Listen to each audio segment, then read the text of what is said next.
to you before, and I say to you again today, I am not the court that can set aside that judgment. That is a final judgment, and it is my understanding that you have in fact proceeded in the district court, which is where you needed to go to set aside a district court judgment. And in fact, that is the process. I don't know the status of those proceedings either. I don't recall at this point. You dismissed The only thing I can say to you, Ms. Stone, is that having voluntarily submitted yourself to the jurisdiction of this court, there are consequences associated with choosing to become a debtor in bankruptcy. And while I understand that you are not happy with that, those are the consequences. Now, I want to go back one more time to your mother. I'm not telling you that I am not aware, because you mentioned Britney Spears. Of course, those are high-profile cases, but you know, high profile or not, what you believe happened to your mother. And I read when you filed initially, I believe there was a letter from Rabbi Farber describing to, I don't remember who it was, maybe it was to the court, about his concerns about the treatment of your mother. Those are very real, and that is a problem, it appears, in America. I know you were not at one of the hearings with Ms. Pipes, but Ms. Pipes also shared Ms. Pipes is another matter. Pipes. Oh my goodness. And so I am not discounting that at all.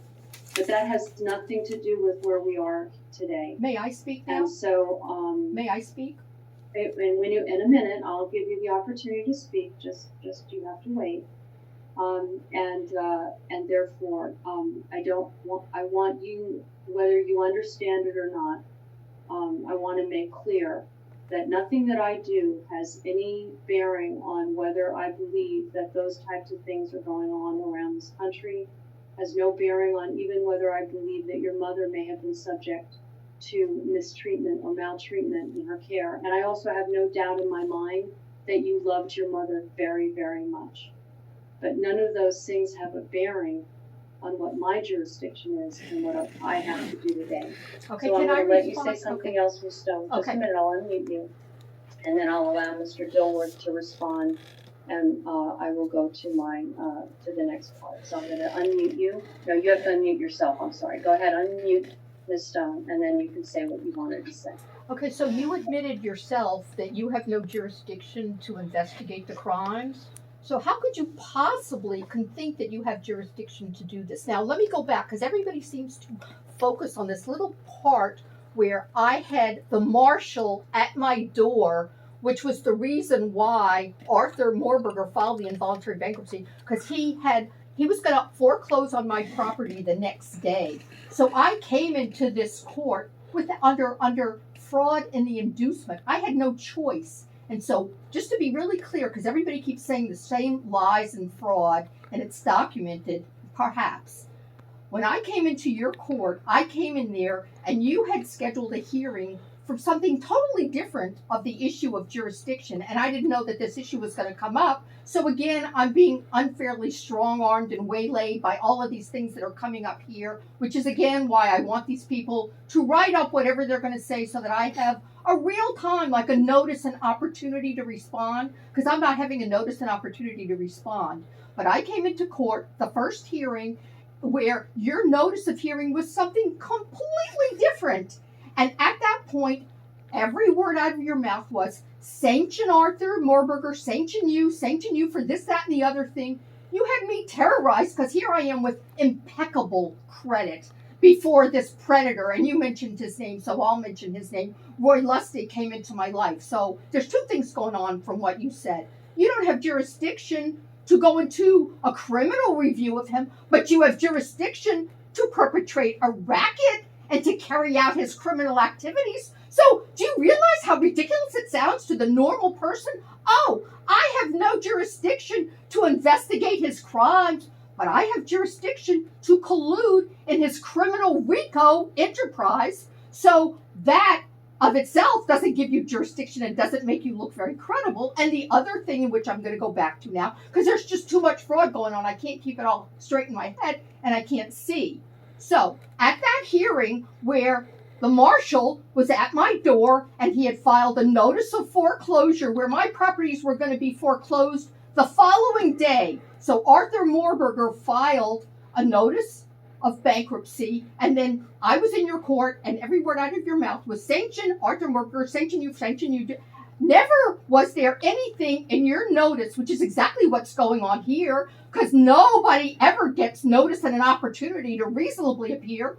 Was there anything for me to review whether or not you even had jurisdiction? So really, your notice was not really notice of whatever it is. And I'm going to go back after we have this hearing when I have the reasonable opportunity to look at it to see what your notice was for. But it wasn't notice of jurisdiction, because if it had been notice of jurisdiction, I would have said to you, you know what? I've got the marshal at my door, and he's going to steal my property because of crimes by Roy Lustig, and I got no choice. What am I going to do? I'm here under fraud and the inducement. So if there was any kind of acknowledgement of jurisdiction, it was because you coerced me, you blackmailed me, and you strong-armed me, and you threatened me that I had to agree to purported jurisdiction, which you knew, or you should have known, or you've acknowledged now that you don't have. I can't give you that jurisdiction. So I was at a hearing where I had no idea that the issue of jurisdiction was going to come up. And so I had the marshal at my door to steal all of my properties based on his crimes. And I was induced and threatened and coerced to any extent. And I acknowledge that you had any jurisdiction, when what should have happened at that hearing was that you should have said, I have no jurisdiction. But you know what? It appears that there's a fraudulent conveyance here, and I'm going to send this matter back to the other court. But that didn't happen. And so I'd like for you to respond to that. And then I want to say one other thing as far as the appellate procedure, as far as the appeal goes on. So therefore, your notice, and it's documented because I have a copy of your notice at the first hearing, never said a word about jurisdiction, not one word.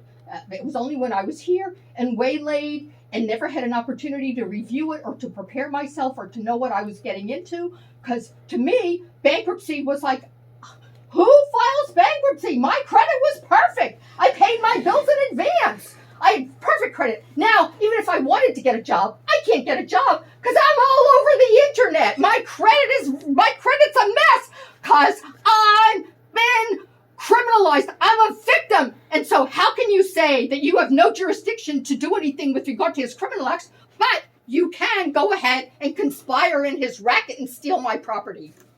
And with regard to the jurisdiction issue. Okay, anything else, Ms. Stone? Yeah, there are going to be other things, but I'd like for you to respond to that. All right, I already did. What else would you like? Well, you really didn't. You didn't respond. I mean, so your response is different than the facts. The facts are the facts. The facts cannot be disputed. The facts are that you prepared a notice for me to appear in your court that had nothing to do with jurisdiction, and the record says that you threatened sanctions. So you made it appear that I had to authorize jurisdiction. You made it appear. And so whatever it was a product of coercion. Now I'm just going to go on for the moment because this is what I recall from these notes that I can't read with regard to the appeal process. So as you recall, when we attempted to appeal, you dismissed your own appeal. And then when I went back to Robert Scola, who's involved with all of this conspiracy and racketeering, and somebody else is on the phone that also can attest to that, should you like to do that. So when I went to Scola, he said, oh, I have no jurisdiction because Laurel Isikoff has dismissed her on appeal. And I never got a copy of that because nobody ever furnishes me with that. So then another matter came up in this court where I went back to him to inform him of some other criminal activity, in which case, and now I've learned that this is what goes on, everybody closes their file. Everybody closes their file. Oh, Miss Stone, the file's been closed, and if you come back to me again, oh, guess what? Sanctions. So, as a matter of fact, what I'd like to do at this point is just read the statement by John Ashcroft, who said that, and I'd just like to put it of record if I can find it real quickly. Sanctions. Everybody gets threatened with sanctions in bankruptcy court. Sanctions. Gag orders. Silence you. You can't report crimes. No reporting of crimes. We're in Nazi Germany where we do not report crimes. So therefore, people like Roy Lustig can steal and then they get covered up and everybody can do all that stuff. Exactly what happens in Nazi Germany, because nobody can report crimes and they're under fake law. So here we go. I'm just a culture of judicial arrogance and corruption. Bankruptcy court corruption is not just a matter of bankruptcy trustees in collusion with corrupt bankruptcy judges. The corruption is supported and justice hindered by high-ranking officials in the United States trustee program. This is shameful. This is what you do for a living. You saw people testifying. I sent you my testimonials after I was illegally stripped of my license when I was a retired attorney for filing complaints against Roy Lustig. Okay, so I became a real estate broker and I filed with you testimonials, which I am so proud of, from people when I was a real estate broker, including judges and hedge fund owners and prominent real estate people, saying that they were so proud that I represented them, that I took the time to answer their questions and I became involved and I was fair and I was reasonable, and that was what I did for a living. So I'll just finish. This corruption is supported and justice is hindered by high-ranking officials in the United States trustee program. The corruption has advanced to punishing any and all who mention the criminal acts of trustees and organized crime operating through the United States Bankruptcy Court. As though greed is not enough, the trustees, in collusion with others, intentionally go forth to destroy lives. Exemptions provided by law deny debtors. Cases are intentionally and unreasonably kept open for years. Parties in cases are sanctioned to discourage them from pursuing justice. Contempt of court powers are misused to coerce litigants into agreeing with extortion demands. So I walk around all day long wondering, how is this possible in the United States of America, where the judges are supposed to protect the Constitution and protect the people that live here, and I'm not being stolen by some corrupt guy on the street. I haven't been beaten over the head by some criminal on the street who's running around. I'm being terrorized. I'm being tortured. My mother was murdered. In a court of law. And this is the statement by John Ashcroft, the former Attorney General who did nothing. He made this statement, and now I'm left. Me, I'm just an older woman now. I'm tired. I am tortured. I can't sleep at night because I just dream about my mother being sex trafficked, being drugged, being abused by Roy Lustig, who stole her money and dishonored my mother and dishonored our country. And now I'm holding the bag for all of these people in the United States of America who simply don't follow the law. And this is beyond constitutional law. This is not constitutional law. This is just human rights. I was born as a person, and my mother has the right not to be murdered and not to stripped of her rights. And there was never, ever a physical examination, which is required by law, because the laws aren't followed by the very people who are supposed to follow and enforce the law. And so I'm left here. What? Do you want to cut off my arm? Do you want to take my heart? Take my heart, and maybe Drew Dilworth and Joel Tabass and Roy Lustig. You can sell my heart. Take my heart. You can sell it. You can do a transplant. Take my heart. Take my arm. I got nothing left. You have taken everything from me. You have destroyed my life. If that makes you feel like, okay, you got your sanction, you pound of flesh, you've destroyed my life. I can't see. I can't sleep. I can't breathe. I can't function. I can't do anything because all I have are nightmares, nightmares in my head of what happened in all of these courts that are supposed to protect me. And all they've done is rape me, violate me, steal everything from me, and they just keep going. They just keep going. So I don't know. Take my heart. Really, it's okay. Have your people come over and cut out my heart. And then you can transplant it. And I don't know what a heart's worth these days. But go ahead. Take it. You want more money? Take it. Take my arm. Take my leg. Take whatever. Take whatever. Really, you've destroyed me. I'm no longer a living, breathing person. I had a career. I had a family. I had a life. I was law abiding. I was productive. I contributed to the economy. I contributed to this company, to this country. I was exactly the person that should be protected. And now you've taken everything from me. And what you should do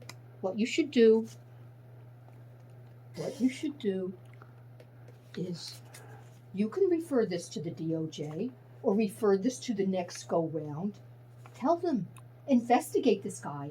He's a danger to the public. He's a danger to the public. That's all. So do it. That's your job. That's your job. Your job is not to conspire in a scheme to defraud and to kill me and to steal and to take my life and to take my heart and to take my property and to take my home and to take my life savings. And one other issue with regard to Janet Pipes. Janet Pipes, you had an ex parte communication with her where I gave you forged checks. Forged checks. Why? How is it possible? Every time I think this just can't go on, it does. So I say, file a criminal complaint, take him to the DOJ, take him to your next hired judge, file a criminal report against him because it's irrefutable. He's committed crimes. It's irrefutable. I filed all of the medical records of my mother. Nobody can say, he's never disputed it. He's never said, no, you're wrong. He's never said it. So therefore, everything that I'm saying is right. And it's not just that I believe. I've got the documents. I've got the medical reports. I've got the official records from the Secretary of State. I got the emails between. It's black and white. It's not, I believe. Okay, Ms. Stone, I have to let Mr. Dilworth respond, but thank you. So, Mr. Dilworth? Thank you, Judge. Could I briefly, with regard to the proceedings before Judge Leonard giving rise to the final judgment, that matter has been resolved with finality through the 11th Circuit. There were several motions under Rule 60 and an independent action under Rule 60 to set aside the judgment. We didn't participate in any of that, of course, but those were denied and they were appealed and they were affirmed on appeal. So that in terms of, is there any longer any daylight to look around this final judgment? There's not. With respect to Ms. Stone's comments about not receiving papers, oh my God, here we go everything's again. been served on Ms. Stone's address as she's reported it in these cases, as reflected on the record. In fact, she received the order to show cause and timely responded to it. But if Ms. Stone wants to be served at a different or additional address, we'd be happy to accommodate that request and without requiring her to do any more filings, if that's what she wants. Your Honor, I ultimately there's not a dispute here at this stage about whether Ms. Stone has taken action in other courts that are solely in the custody and jurisdiction of this court, and it's the narrow issue about the sale of these properties. And you know, in my analysis of the law, in terms of civil contempt, the incremental approach when I think a court deals with contempt issues, and surely there's contempt here, is to provide the offending party an opportunity incrementally to kind of cure that problem, which is why for today, I think what we're asking for is that there be a finding, again, assuming Your Honor is convinced that these actions in DC are disregarding the orders that Your Honor has entered and have been served on Ms. Stone. And if you so find, giving her an opportunity to purge that contempt. My suggestion, much like Judge Leonard did in her Martin Tragona injunction, is to at least to inform the district court or the DC Superior Court of these rulings that bear directly on that court's jurisdiction to look around your final orders. So that's why we made that recommendation. And we were also seeking just a finding of entitlement on sanctions and then come back in some process later to kind of liquidate that to the extent necessary. So that's how I think we could proceed today. I'm prepared. Really, the main issue is the motion at 352 asking the court to take judicial notice. I didn't hear from Ms. Stone this morning, nor do you see in any of the filings she's made any denial about the filing Oh my of this God, case here we and these go amended again. complaints Here we against go the again. parties that participated in that sale order in the sale transactions in violation of Your Honor's specific retention of jurisdiction. So, Your Honor, with that, I'll end. No jurisdiction. Okay, so we go I have back. some questions for you, Mr. Dilworth. With respect to, my understanding is you said that the properties have now been sold and there are costs that were associated with the actions that Ms. Stone took, but that those properties have now sold. Is that correct? It is, Judge. We've closed the last sale on Monday. Okay. So, as I view it, my jurisdiction regarding any actions that interfered with the sale have to do solely with the costs that were incurred by the estate by virtue of those actions. I'm not clear on putting aside the issue regarding the Barton Doctrine and any actions taken by Ms. Stone subsequent to try to undo or interfere with those sales. I'm not quite sure what jurisdiction I would have. I think I previously told you that as far as pure violations of Judge Leonard's Martin Tragona injunction, that that's something that has to be taken up at the district court, not before me. So I can only deal with those violations, to the extent that that lawsuit, which, as you know, I'm sure I am a named defendant. So I am, I'm not really, not that it's been served on me either, but I'm a named defendant. But putting that aside, irrespective of whether I'm a named defendant, the question I have for you is why would I have jurisdiction over that lawsuit other than, as I said, the violation of the Barton, now that you tell me that you and Mr. Tavis have now been named as defendants, which is clearly a violation of the Barton Doctrine. But other than that, how would I have jurisdiction over anything else in that lawsuit? Much in the same way that this court has no jurisdiction to look behind the final judgment in favor of Mr. Lustig.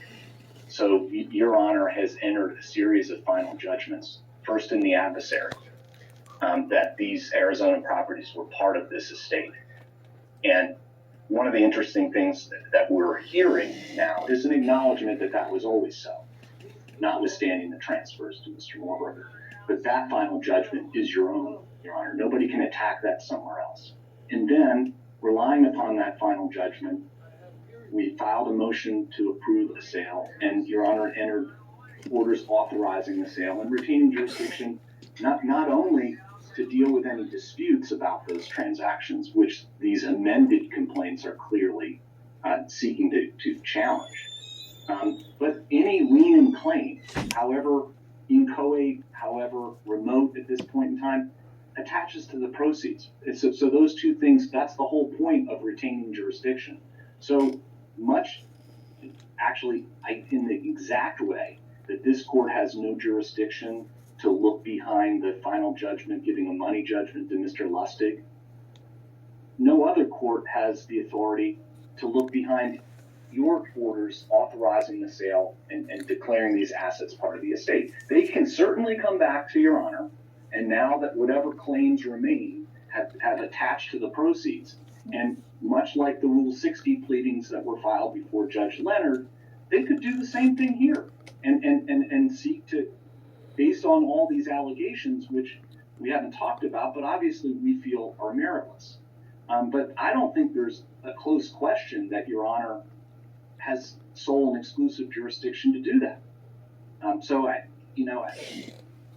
that's the answer, actually. This court exercised its jurisdiction over the assets, approved the transaction, and nobody can go anywhere else to challenge it. And all we're asking for is, because Ms. Stone, who's a party to this case, had every opportunity and notice to appear, to raise issues, to appeal, she chose not to participate, doesn't get to ignore what happened here, and then burden another court without knowledge, without extensive knowledge about what happened, seeking to undo these sales that are approved by your final orders. Okay, so, but my question to you is, Mr. Dilworth, assuming that Ms. Stone actually serves anybody with this complaint, and maybe she has, other than to the extent that the actions continue to interfere with property of the estate, which I'm hearing you now say would interfere with the proceeds of sale, because the properties themselves are no longer property of the estate, it's just the proceeds of sale. To the extent that that were the case, then that would be one thing, but of course that would require the complaint to be served. As far as burdening another court, if and at such time as Ms. Stone serves anybody with that complaint, then I'm assuming that anybody who's properly served can submit those orders to the court. I'm still just not clear how an unserved complaint, no matter how lengthy and no matter how many times amended, has any bearing whatsoever on the proceeds to this estate. And if and at such time as it actually has a problem, then again, we can deal with that, but that doesn't stop anyone properly served from submitting those orders as part of a motion to dismiss, to the extent that there's actually anything in that complaint that's been filed that actually seeks real relief. So let's focus on what I know I do have jurisdiction over, and that is the violation of the Barton Doctrine, which I will take judicial notice irrespective of whether you had filed the motion. I would take judicial notice for purposes of determining whether and to what extent my jurisdiction.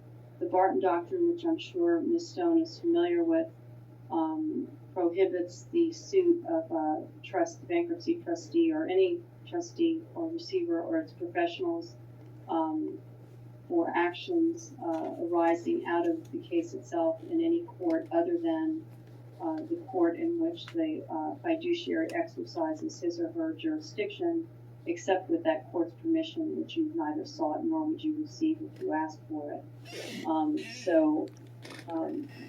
That I will direct, and Ms. Stone, I'll give you an opportunity to respond, so don't worry. Just that the lawsuit, that any pursuit of either you, Mr. Dilworth, or Mr. Tavis, regarding regarding acts taken or not taken in this court have to be filed in this court. There's no question that there are actions that were taken by Ms. Stone that interfered with the sale of the property and caused the estate extra expense, that those actions were a violation of the automatic stay because the properties at the time of the sale were property of the estate. And because those were property of the estate, and there's no question that Ms. Stone took actions that created issues that, to the extent that expenses were incurred, extra expenses, that those should be, those are expenses or damages that the estate can claim. Ms. Stone, I've not heard anything from you today other than my lack of jurisdiction because of your belief that your position that the claim of Mr. Lustig is fraudulent is not, but have not denied that you've taken the actions that you took Fraudulent transfer. regarding phone calls and emails, and then